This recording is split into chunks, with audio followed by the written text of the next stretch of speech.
It's believed that there's no life on Mars, but people are wrong. The planet's true name is Barsoom and has life on it, although it's currently dying. Zidanga, the predator city, keeps destroying everything that surrounds them and draining Barsoom of energy. Only the great city of Helium is resisting and standing strong, matching Zidanga airship versus airship for 1,000 years. One day, the airships are going through a vicious battle when suddenly a strange blue ray of energy destroys all the vessels except the one belonging to Sabvan, the ruler of Zidanga. 3 people known as Therns, led by Shang, approach Sabvan and give him a mysterious blue mesh gadget that allows him to shoot energy bolts, but when he tries to attack the Therns, he's blown back. The Therns explain they're representatives of the goddess, and she has chosen to support Sabvan in his war. Shang tells him to test his new powers, and Sabvan immediately begins shooting energy bolts at all the enemy ships, easily winning the battle. Meanwhile on Earth in 1881, John walks the streets of New York while noticing there's a mysterious man following him, so he tries his best to sneak around and lose him. Then he stops at a shop to send a telegram, choosing Express because it's urgent. Sometime later, Ned gets the telegram from his uncle, asking him to rush and save him. After taking the train, Ned comes to John's house and meets with a lawyer, who explains John died unexpectedly and left everything to Ned. His body has been put inside a crypt that can only be opened from the inside. There's also an ancient diary that John has left under strict instructions that only John can read it. After the lawyer leaves, Ned begins reading the story that starts 13 years ago. After the Civil War in Arizona, John is a distinguished former Confederate Army captain searching for gold, although he hasn't found much yet. The local bartender has already cut him off for not paying his debt, and the tavern's patrons try to kick him out, but John immediately fights them and knocks them out before pointing his gun at the bartender. At that moment a bunch of soldiers come to arrest him, and John tries to resist, only to be knocked out and later woken up for an interrogation. After waking up in front of Colonel Powell, John keeps trying to start a fight, and he doesn't stop until he's thrown in a cell. Powell wants John to join them to battle the Apaches, but John has had enough and doesn't want to fight anymore. Powell answers by knocking him out again, and John spends a few hours dreaming of his dead family. When he wakes up, John pees in the cell to get the attention of the guard, knocking him out when he comes closer and stealing his keys. Then John escapes on Powell's horse. Soon the cavalry is going after him, only to find him speaking to a mounted Apache war band. Both parties are armed and suspicious, and a shootout in different languages ensues, triggering a fight. John uses the opportunity to flee, but Powell gets wounded and John decides to help him. The duo flees into the canyon and discovers a little cave, and the Apaches that were chasing them come to a stop when they see a symbol on a rock above said cave, then they run away. Curious, John comes to look at the symbol and discovers the spider emblem that he's been seeing during his search for gold. Leaving Powell behind, John ventures deeper to explore and discovers a room with weird symbols and gold-lined walls. Suddenly a Thern appears behind him and attacks him, but after exchanging a few hits, John shoots him and notices the man has a glowing pendant in his hand. The man dies whispering some words, and John repeats them as he grabs the pendant, causing him to suddenly teleport out of the cave. Now John finds himself in the middle of a strange desert. He tries to stand up but walking is extremely hard, and it takes him a few tries. It's shocking to see how his walking is almost floating, and after throwing the pendant away in frustration, John begins moving properly, discovering that his jumps now cover great distances. He doesn't know it, but he's on Mars, and the lower gravity allows him to do these things. Afterward, John reaches the top of a hill and discovers a clutch of eggs developing green 6-limbed newborns. At that moment, a swarm of Tharks approaches riding giant creatures and equipped with weapons. The leader Tarkus finds the pendant and attacks John as the others open fire, but John escapes with one big jump.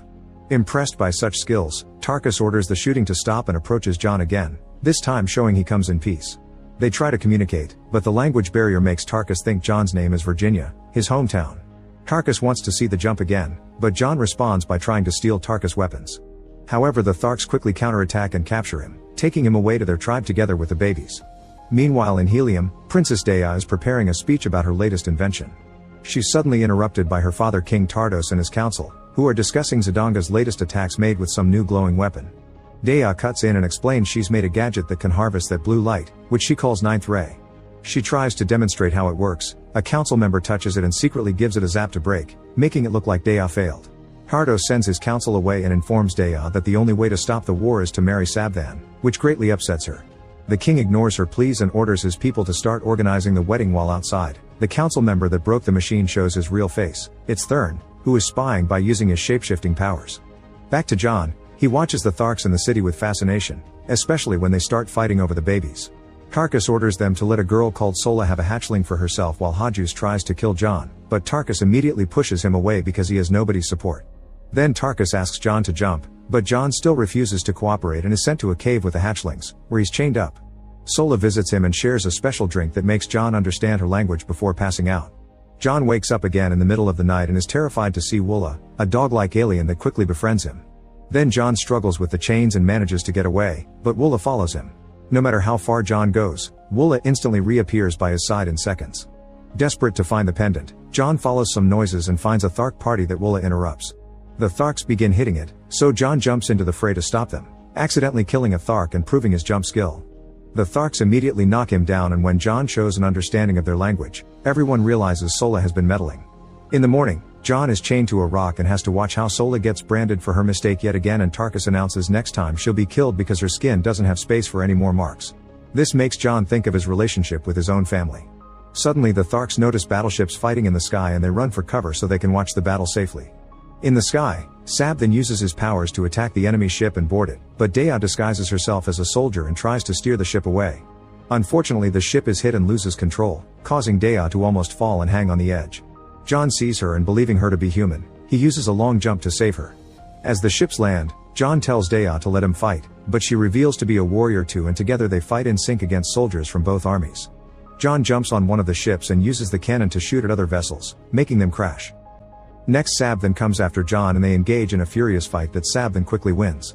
When he's about to kill John, the Tharks begin shooting at the ships, allowing John to jump away while the last few ships escape. Afterward, the Tharks accept John as a warrior of their own and grant John his Dotar Soyot, or right arms, which makes Hajus furious. John wants to turn it down because he doesn't want to fight, but Tarkus threatens Dea and John is forced to accept the honor. Next, the Tharks go raid the fallen ships while Dea shows curiosity for John's skill. She wants him to teach it to her people, but he reminds her he isn't for hire. When Dea suddenly mentions the lack of seas on this planet, she and John exchange their knowledge and John finally realizes he's on Mars. Dea isn't sure she believes him, and John explains he was brought here by the pendant, making Dea think he may be a Thurn. Looking for answers, Dea brings John to the temple of the goddess, ignoring Sola's warning that it's forbidden to enter. Dea analyzes some symbols that talk of a gate and promises to take John there so he can return to Earth as payment for him saving her. Unfortunately, they're interrupted by Tarkus and his men, who arrest them for breaking the rules. Tarkus is furious with John for getting Sola in trouble because she'll die, and John finally realizes Sola is Tarkus' daughter. Tarkus hits him for it and explains the Tharks have no concept of personal children before taking the trio to his tent, pretending he'll punish them. However, Tarkus gives the pendant back and asks them to run away. By the time Hajus gets suspicious and enters the tent, the trio is gone and Tarkus is accused of betrayal. The group begins riding through Mars with Woola following them, and John is shocked to see how much damage Sabthan has caused. They have to cross furious sandstorms and hide from the warships, but a few days later, Sola realizes Dea isn't leading them to the gate. When confronted, Dea reveals she's taking them to Helium so they can help her people, angering John and making him decide to leave her behind. Begging and pleading, Dea falls to her knees and explains she's a princess that doesn't want to lose her freedom to the enemy. She also admits the gate doesn't exist. John takes her back, but he still believes the cave that brought him here is real. Meanwhile, Shang receives news about Dea's location and organizes a plan to go after her. Moments later, the trio makes it to a pilgrimage river where individuals who have sinned end things in the water to make it to paradise. Sola wants to join them, but John immediately stops her, saying that to honor her father she must follow his duty and help him. The trio takes a boat down the river, leaving Woola behind, and eventually they discover a weird structure that Dea has never seen before. John takes her to the top of it with a jump and the pendant begins glowing, activating the whole structure and confirming these are machines. A hole opens and the duo makes it inside, where Dea uses the pendant to activate a diagram of the solar system. The blue light is the 9th ray she's been studying and is shaped that the spider John saw in the cave. It turns out John's presence here is the result of a replica of himself being transmitted from Earth to Mars. Dea realizes Sab then is getting help from the Therns and finally believes John's from Earth. To keep studying this, she has to take John back to Helium, and to convince him she kisses him, making John think of his dead wife. At that moment, an army of Tharks arrives with Shang pretending to be one of them. John immediately grabs Dea and they jump back on the boat in order to sail away and reunite with Woola. The Tharks immediately begin chasing them and John begins thinking about the time he returned home to find his house destroyed and his family dead. Not wanting to lose more people, John tells the girl to run away while he stays behind to fight with Woola's help. A furious battle ensues and fed by the tragedy of his family, John actually manages to take the upper hand, defeating warriors all over the place. However, at that moment a helium ship arrives and puts an end to the battle. Kardos reunites with his daughter and reveals he's with Sabthan, who is pretending to have come in peace and is only worried about the princess. To prove it, he gives his sword to Dea, who almost kills him but in the end accepts the marriage for the sake of her people. While the ship takes everyone away including John, it's revealed Woola and Sola had been hiding under dirt. Hours later, John wakes up inside a fancy room full of Zidongan guards. He's suddenly visited by one of Dea's soldiers, who asks him to pretend to take him hostage. After beating up a few guards, they make it outside, where the guard tells him to jump into a specific tower. They make it to Dea's room, and once the couple is left alone, Dea asks John to fight for her people. John says no, so Dea gives him back the pendant and teaches him the words to use it. John begins repeating the words, but suddenly, the guards enter the room. When Dea turns around, John's gone, so she leaves assuming he went home. However, John is hiding in the ceiling, and when he takes a corridor to escape, he's stopped by Shang in disguise. Shang takes John away in a carriage and reveals to know a lot about Earth before he takes a new disguise so they can go watch the wedding procession. It's revealed that Dea will die after the wedding is over. Then Shang explains there are ancient immortal creatures that exist on many planets including Earth, and they always control the course of history. Shang takes John to a hangar intending to fly him away, but at that moment Woola shows up and bites Shang, freeing John. After stealing back the pendant, John steals a light flyer and begins piloting it rather clumsily, almost crashing multiple times. There's a guard chasing after him, but when he leaves the city, Sola shoots the pursuer down and John lands by crashing on the sand. John can't save Dea alone, so he must fly back to the Tharks for help. Sola says her people don't fly, but John forces her to come back with him. When they arrive at the village, they're immediately arrested because Hajus is in charge now. When they're thrown in a cell, they discover Tarkus has been locked up as well. Tarkus is furious to hear Sola come back, but he doesn't have the strength to kill John because he lost a Colosseum battle. Moments later, John and Tarkus are thrown into the Colosseum and forced to battle two giant white apes. Sola can't stand watching a massacre and jumps in as well, running to her father's side. John can't jump away because he's chained, but after dodging various hits from the apes, he manages to free the chain and uses the rock at the end to kill one of the beasts. Then he picks a sword from the ground, and when the second ape jumps on him, John immediately kills it, earning the crowd's respect. Afterward, John challenges Hajus, who tries to say no, but the crowd reminds him of the rules. Hajus makes a jump to attack, but John swiftly cuts his head off. Everyone celebrates his victory, and when he offers a speech needing warriors to save the planet, the crowd is eager to follow him into battle. While the wedding ceremony begins, John guides the Tharks to Zodanga, only to find the city empty because the wedding is actually happening in helium. Tarkus slaps John for his mistake, pointing out they can't make it on time and that his people don't fly. Disappointed, John leaves alone on a light flyer. Moments later, John safely enters helium, thanks to the light flyer making him look like a local. Just as Dea is about to become Sabthan's wife, John bursts through the window and stops the wedding. Sabthan immediately sends a signal to call his army and escapes, dragging Dea with him. A fierce battle starts between Zodagans and Heliumites on the streets and inside the temple, while Dea hits Sabthan to make him drop her, so she gets saved by John. Then the couple joins the battle, and John goes hand to hand against Sabthan. It seems the bad guy is about to win their fight, but suddenly a ship crashes into the temple, revealing the Tharks have finally accepted to fly. With the Tharks and the Heliumites working together, they can finally overpower the Zodagans while John jumps on Sabthan, getting his arm and demanding information. However, the blue light goes back to Sab's body and kills him before he can talk. The light also begins affecting John. Nearby, Shang is controlling the light while disguised as a Thark, but he's interrupted by Dea's sword. Shang transforms into Dea to distract her, and when Janna approaches them, the real Dea uses the distraction to push Shang away, who takes the chance to escape through the window. Tarkus finds the pendant on the ground, and when he picks it up, John tries to ask for it, but at that moment the real John shows up and he and Tarkus attack the transformed Shang, who immediately disappears. The battle comes to an end and everyone celebrates the newly found peace. Seeing as things are ready for a wedding anyway, John takes off his old wedding ring and asks Dea to marry him. Dea accepts and the crowd celebrates with a party.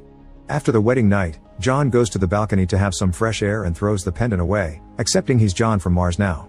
He suddenly comes across a guard that turns out to be Shang, who immediately touches John and sends him back to Earth. John wakes up in the cave and many years have passed. Powell is already dead. He tries using the words on the spider on the rock, but they don't work. Back in the present, Ned finishes reading the story. For years John had been looking for a new pendant that could take him back to Mars, and after lots of work, he found something in Orkneys, but he knew the Therns were still following him in disguise. That's when he decides to make a plan. He pretended to be sick and using a special poison, he made his body look like it was dead so it would be taken to the crypt, leaving special instructions for only Ned to know the truth. Shocked and worried, Ned rushes to the crypt and uses the keywords on the telegram to open it again, only to find it empty. At that moment a Thern appears behind him, but before he can attack, he's killed with a shot. Then John comes out of hiding and explains he had been using Ned as bait to catch the Thern, but the rest of the plan is the same. He takes a pendant from the Thern and asks Ned to protect his body before he enters the crypt, sealing it for good. Then John says the words to finally return to Mars. Make sure to subscribe and turn on notifications so you can watch more videos like this. Thanks for watching.